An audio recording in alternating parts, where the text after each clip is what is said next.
రంగా గారి 78వ జయంతి సందర్భంగా వారికి ఘన నివాళులు అర్పించుకుంటూ అందరికీ మోహన్ రంగా గారి 78వ జయంతి శుభాకాంక్షలు తెలియజేసుకుంటున్నాను. ముఖ్యంగా వంగవీటి మోహన్ రంగా గారు పేదలు, బడుగు బలహీన వర్గాల అభ్యున్నతికి పోరాటం చేసినటువంటి వ్యక్తి. అదేవిధంగా సమాజ సేవలో కుల మతాలకు అతీతంగా ముఖ్యంగా పేదల అభ్యున్నతికి కృషి చేస్తూ సామాజిక న్యాయం కోసం ఆయన అనేక పోరాటాలు చేసినటువంటి విషయం మనందరికీ కూడా తెలుసు.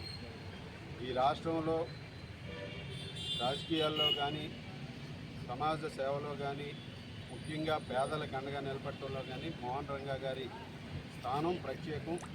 ఆయన ఇప్పటికీ కూడా ప్రజల గుండెల్లో చిరస్థాయిగా నిలిచిపోయారంటే ఆయన పేదల పట్ల ఎప్పుడూ కూడా వారి అవసరాల పట్ల కానీ స్పందించి వారికి అండగా నిలబడి ఎక్కడ పేదలకు అన్యాయం జరిగితే అక్కడ ఆయన నేనున్నానంటూ ముందుకు వచ్చి ఈరోజు పేదల కోసం నిరంతరం కూడా పోరాటం చేసినటువంటి వ్యక్తి మోహన్ రంగా గారు.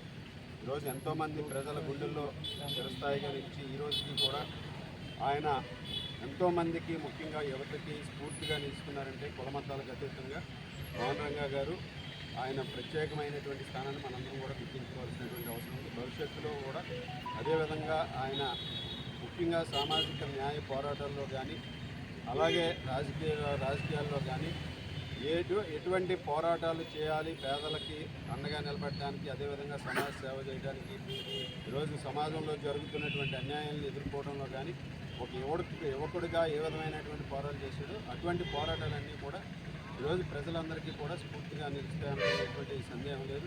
ఈరోజు వారి ఆత్మకి శాంతి చేకూరాలని మరొకసారి ఆయనకి ఘన నివాళులు అర్పిస్తూ మోహన్ రంగా గారి జయంతి సందర్భంగా అందరికీ మరొకసారి శుభాకాంక్షలు తెలియజేస్తున్నాను.